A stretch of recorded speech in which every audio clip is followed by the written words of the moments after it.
Welcome back sa aking YouTube channel. Para sa mga first time na po naman, please click mo na yan, Jeremy's TV, Manila. Anyway guys, wala nang bayad to, libre lang.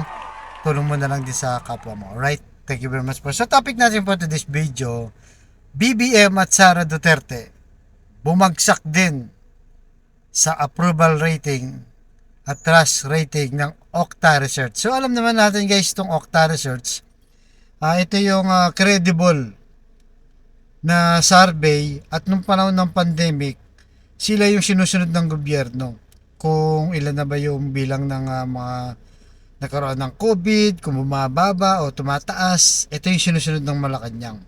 So credible pagdating sa survey. At nung malapit na yung election nung nakarang taon, 2022, nag-survey din sila. Lahat halos tumatama ang kanilang survey. Hanggang sa huling survey nila, tumama sila na mas mataas ang percentage o rating ni Pangulong Bongbong Marcos tsaka si Sara Duterte. Pero ngayon guys, nag-survey sila mula March hanggang July, bumagsak ang kanilang rating. So si Pangulong Bongbong Marcos, ang trust rating niya nung March guys 2023, 83%. Bumagsak nung July ng 75%. At yung satisfaction rating mula 80 bumagsak ng 71%. Diba? Laki, di ba?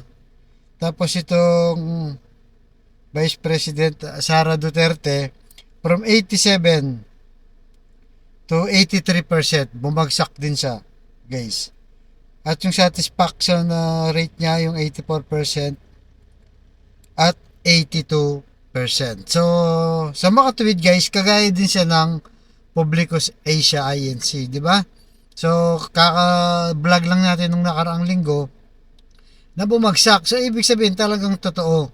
Nawawalan ng unti-unting tiwala ang taong bayan. Dahil sa siguro, gaya ng sabi natin, yung sa bigas, kay BBM, di ba, na hindi masolusyonan. Magpasa hanggang ngayon. Hindi lang naman bigas, pati yung gulay at lahat ng bilihin. Ganon din kay Sara naman. Ito, guys, yung kay Sara, yung July na yan, hindi pa kasama yung confidential dyan. Wala pa yan. Kasi August na bulgar o na-expose yung confidential pa na hanggang ngayon lalong uminit. At ngayon ay talagang tinapyesan na. Wala na, kinatay na guys, wala na. Bumaliktad na yung mga congressman at congresswoman na sumusuporta sa kanya. Even yung Malacanang guys, dumidistansya na rin yung Malacanang sa kanya.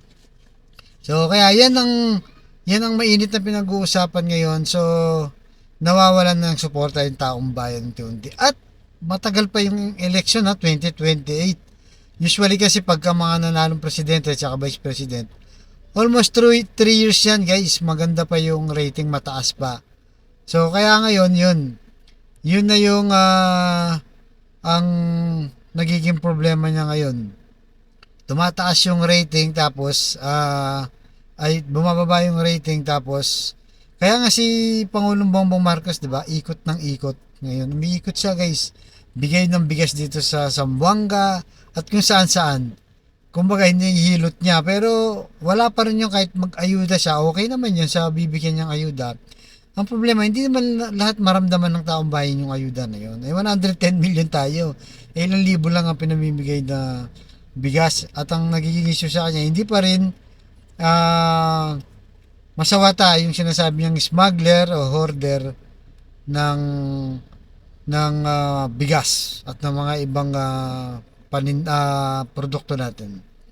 So, yan ang matinding dilema nila, Bongbong Marcos at ni Sara Duterte, dahil nga sa pagbaba ng kanilang rating. So kasi ang tao hirap sa ngayon, di ba? Hirap tayo ngayon, taas ng bilihin, ng kuryente, ng gasolina. Halos lahat guys, mataas na. Kaya yan ang dahilan kaya bumabagsak din. Siyempre hindi maramdaman ng tao tapos mabalitaan mo, di ba? Gastos dito, gastos doon.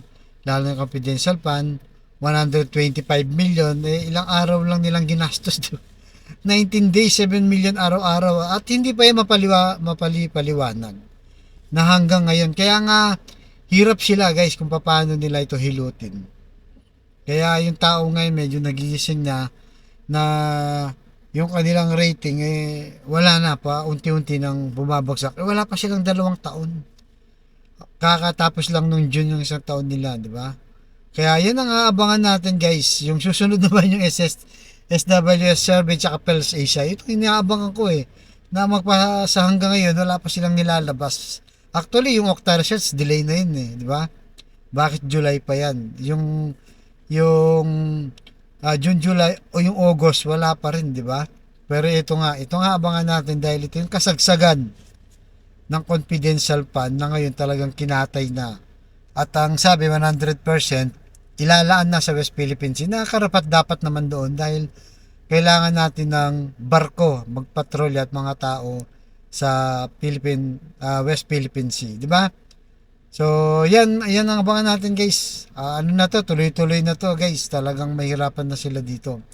Alright, so hanggang dito na lamang po. Thank you very much.